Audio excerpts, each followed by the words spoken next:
Welcome to Sex Help for Smart People. I'm your host, Dr. Laura Juergens, former science professor turned somatic sexologist and intimacy coach. This podcast is all about helping smart women over 40 and their partners of all genders get the evidence-based relationship and intimacy support you need for great sex and connections. I'm glad you're here, so let's get at it.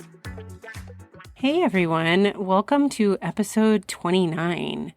Today we are talking about sleep and sex. So sleeping better truly means better sex for so many reasons. So we are going to dive into this topic and actually help you figure out how to sleep better if you are one of the people like me who has had some serious challenges with sleep and it has really impacted your libido. I have got you today. So I've had my own struggles with sleep, and my interest and capacity for sex has been really impacted by that. And as a perimenopausal woman, I consider this something I am actively continuing to manage. But whether you're female or not, whether you're in perimenopause or not, you are going to learn some things today about how sleep impacts sex and how to sleep better and support your partner sleeping better if it's your partner who's having trouble with that. So let's talk a little bit first about sleep and sex drive. We really need to normalize just the tanking of libido due to lack of sleep, because really it is a reality. Sleep impacts our sex drive, and our bodies sure know it, even if our minds try to talk us out of that reality. We often let ourselves off the hook if we're, new parents, for example, and we have screaming babies in the middle of the night. But if we're kind of like older people, or we don't have babies in the house and we're just having trouble sleeping either due to stress, anxiety, life situations going on, something about where we're living, or changes in hormones like perimenopause or andropause, which is the decline in testosterone for men that starts in their 40s, the impacts of all those things on our just sort of overall sleep quality and sort of quality of life can really fly a little bit under the radar as it relates to impacts on our libido. So sometimes people aren't recognizing that one of the biggest things that is affected by a lack of sleep is your interest in sexy times. And that is because your body is working exactly as it is supposed to. It is going to prioritize survival over sexy times. It is not going to let you get turned on if you are super exhausted. And it's also really hard on our relationships when we are underslept, because we tend to be harder on ourselves. Our emotions are more volatile. We have a harder time connecting and attuning, both to ourselves and to others. So it's important that we don't shame ourselves. It is really understandable. Your body's working exactly as it should, and it is okay. And you do not owe anyone sex over your own body's objections, ever, ever, in any situation. But certainly, if you are not well slept, of course you're not going to want to have sex.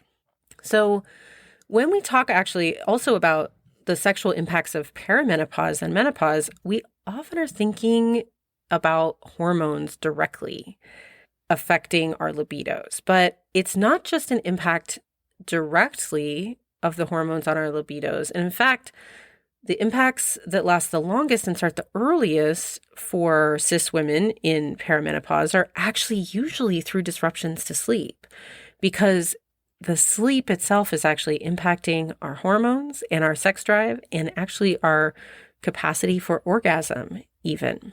And the sleep issues can start impacting our sex lives up to a decade before the direct hormonal shifts that impact libido happen around menopause, like when we stop having our periods. That's when we stop producing the hormones that directly impact our sex drive, more or less. We still produce some of them, but we stop producing about half of our testosterone. So it's really important to get a handle on our sleep situation if we are having trouble, because it will impact our relationships, it will impact our ability for pleasure, and it just impacts our overall health, right? So if this is you and you know that you are having some sleep challenges, I want to help you with that, with at least with my experience and the research that I've done. You can certainly go to your doctor and get what support you can. In my experience, most regular general practitioners are not great with sleep support. And even sleep specialists are not great with women and don't tend to understand what we need. So so I actually went to a functional medicine doctor. I got a lot of support and I did a lot of trial and error. And I've talked to a lot of sleep coaches also. And the advice is pretty consistent. There is really good news and there is really kind of bummer news. The good news is that there's stuff that works that is not habit forming. So your doctor might tell you to pop an Ambien. You could do that if you want. It is habit forming and the sleep quality is actually really poor according to most of the research. But the great news is that there are things that work. The bummer news is that you actually have to do all of them. You can't just pick and choose the ones that you like or that sound nice or that are convenient, unfortunately. And I'm going to tell you that that you can't half-ass this just because I'm not here to lie to y'all. That is not something I do. And if you do everything else on the list, but you still drink, a Coke or a latte at 3 p.m., or you drink a bunch of wine with dinner, or you have a TV in your bedroom, yeah, you're still going to fuck up your sleep.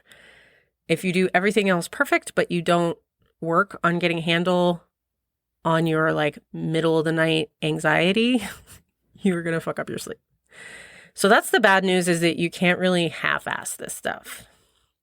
You can sort of trade some sleep for indulgence every now and then, knowing you're not going to sleep well, which is what I do if I go out to a concert. I know that I'm not going to go to bed on time. I know I'm going to pay for it. I arrange my next day so that I don't have any commitments to anybody. And I just am this is going to suck, but it's worth it, right?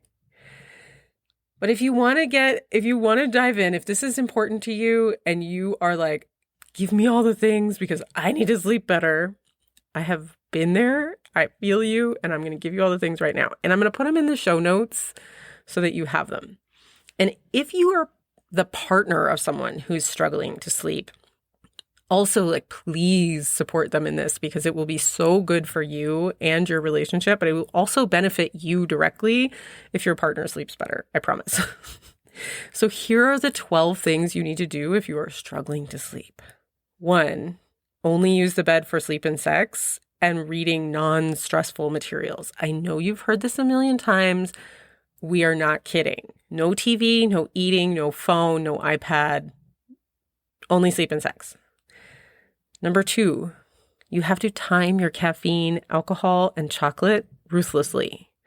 And look, I'm going to give you these as commandments, but because they kind of are if you want to sleep, but they're not horrible. Tackle one new habit at a time and you will get this down eventually. I do all of these things and it's not that hard. It takes a little bit of adjustment is the only thing. So this is one of the things that takes adjustment. No caffeine 8 hours before bed. Caffeine stays in your system for a really long time, so you have to stop 8 hours before bed. No alcohol or chocolate 4 hours before bed, and then only one serving. Yeah, seriously. I know this so well. This was a really hard one for me because I used to really like to drink lots of wine. I'm glad I actually don't anymore. I sleep so much better. And on the rare occasion, twice a year, when I decide my sleep is I'm willing to sacrifice a little sleep for a half a glass of wine because I'm traveling in Mallorca or whatever, and I'm at some fancy restaurant and I just want to, then I know that I'm not going to sleep as well. That's just the deal. But if you are going to drink alcohol, don't do it 4 hours before bed and only have one. And same deal with chocolate. So number 3 is exercise earlier in the day and be done by 3 hours before bed. It's really good to exercise so that you sleep well, but don't put it up close to your bedtime. Number 4, you really do need a dark, quiet, cool bedroom with no TV. So that means either light blocking curtains or an eye mask, like super dark. And earplugs if you need them, the soft, squishy ones so that they don't hurt your ears. Number 5, use blue blocking glasses for any screen time in the evening. You can get prescription ones now even that are pretty cheap from Warby Parker. That's where I got mine. And they aren't even dorky. They're actually really nice frames. So number 6, regardless of your glasses, you actually need to turn off screens an hour and a half before bed. This is one that makes people cringe, but it is just really important for your brain. You can read or you can use a Paperwhite Kindle with no backlight, but no TV, phone, or iPad an hour and a half before bed. Seriously, unplug, go take a shower, meditate, sing, talk to somebody, write a letter, get old school, have a hobby, whatever it is, not on a screen. All right, so the next one, number 7, darken your house when it gets dark outside or about an hour and a half before bed. So what we do is we switch to lamps and turn off all the overhead lights. You can have lights on in your house, but you just want them to be low level lights with like shades on them, not overhead or super bright. If you have dimmers, that's great. I have a dimmer in my bathroom now, but I used to have LED candles on a little remote in the bathroom so that I could brush my teeth, so I could see to brush my teeth, right, before bed without having to turn on the bright light. If this does not work for others in your family, you can do the same thing just for yourself by having the type of blue blocking glasses that have dark amber lenses. So you can find those. Then you can just have your own self be in the dark. All right, number 8, pills. So avoiding any sort of dependency creating sleeping pills is really important. Like, I don't personally recommend Ambien, but I certainly don't judge anybody who takes it. But in terms of what actually works, if you are going to take melatonin, and I just take a very low dose. So you should take no more than like 1 to 3 milligrams, and do take it like an hour and a half before bed. If you get really desperate and you really haven't been sleeping and it works for you, you can also try a Benadryl periodically. I have definitely been assured by multiple physicians that is not a problem, but just be careful and, read all the directions and everything. And know that I am not a doctor myself of medicine. I am a doctor of philosophy. All right. Number 9, keep a receiving and wins journal. So this journal is no joke. This is actually a really important part to help your mind go to sleep with more positive thoughts and abundance rather than just anxiety from the day. So the most effective type of journaling that I've found, and I think quite a few other people have found, is a combo of, it's really simple. Just 3 things you received today from others or from the universe. They could be really tiny things like a smile, a safe trip from your house to your job, like food, right? Anything that you received today, 3 things, and 3 wins that you had. They can also be super tiny. We want to keep our brains in an abundance mode and not in an anxiety mode before bed. Number 10, try to create some sort of pre-bedtime ritual. This can include things that we've already talked about, things like the journal, a warm shower, relaxing music, meditation, cup of tea, whatever feels good to you. Don't try to be a perfectionist like maniac about this and, do everything Gwyneth Paltrow says she does before she goes to bed. Like, please don't be that person. Just pick some things that feel good to you. It could be like a, lemon water or something, and like, like petting your cat or whatever it is that you want to do before bed. It could be masturbating, whatever feels good to you. Number 11, try to get up and go to bed at roughly the same time every day. You've heard that from everybody. You're going to hear it from me. That's number 11. See if you can. It really makes a big difference. All right. Last but not least, number 12. If you do wake up or you can't sleep, Don't just let your brain spin out in anxiety. Give it something lovely to do.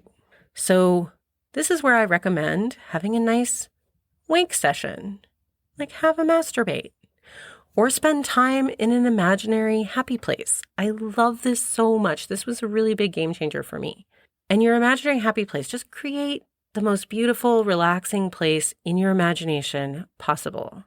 Invite whatever or whoever you love there. Make it the perfect temperature. Make it the most beautiful thing that you can imagine, and just enjoy being in that imaginary space.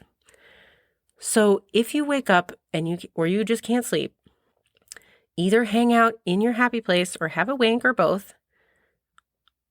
I don't really subscribe to the get out of bed right away thing, but I do think it's important and actually critical that if you can't calm the anxiety brain while in bed, then you should get out of bed. You don't want bed to become a place that you spin out in anxiety in. You want bed to be a place that only yummy, relaxing stuff happens. You need a positive association with laying in bed. And you have to intentionally create that. You don't get to just let your brain do whatever anxiety brain wants to do, right? So if you do get up, don't go watch TV or get on screens. Like, journal it out if you've got anxiety brain. Like, get it on paper and separate it from you. If you need to, if you're hungry, you can eat a piece of toast or something. Small dose of carbs can actually be helpful, but try to avoid loads of sugar. Okay, so that number 12 is if you do wake up or you can't sleep, actively manage not letting your brain spin out in anxiety. All right, those are the 12 things. I'm putting them all in the show notes. So another big issue is that if your partner is part of the reason why you are having a hard time sleeping, they snore, they flop around, they sleepwalk or sleep talk. Maybe they're an oppressive snuggler. Maybe they watch TV in bed. Maybe they, who knows? Maybe they jump around. Whatever. You may need to ask them to solve that stuff, or you may need to sleep separately. And look, that is okay. There are a lot of couples that have great relationships and sex lives who sleep separately. You know, it might be because someone's on a CPAP machine or sleepwalks or whatever. It may be temporary or not. My husband and I slept separately for a while because he had an unmanaged snoring situation, and there were some feelings we had to work through about that. And you may need help working through some resentments or rejection fears or whatever's coming up for the two of you about it. We're not doing that today, but feel free to book a consult if you want any help with repairing that stuff. But your sleep is important, and it's really important that both of you, everyone in your partnerships, are on board supporting you in getting better sleep. So just remember, it's totally normal to have struggles wanting sex or having orgasms if you aren't sleeping well. It's also totally normal just to have trouble simply functioning at work or with family. So please give yourself a break. Take all the care you need to prioritize your sleep. Do all those 12 things, because your life actually does kind of depend on it. You really need sleep in order to be healthy, in order to stave off disease, and your body just really needs that. So if you are a partner of someone with sleep challenges, please do whatever you can to support them. It will absolutely benefit you. And I hope you all have wonderful sleep and lovely sexy times this week. And I will see you here next time. Hey, if you're curious about how you could have better sex and connections, go grab my free guide, Find Your Secret Turn-Ons. It's right on my website, www.laurajurgens.com, and the link is in the show notes. I'll see you here next time.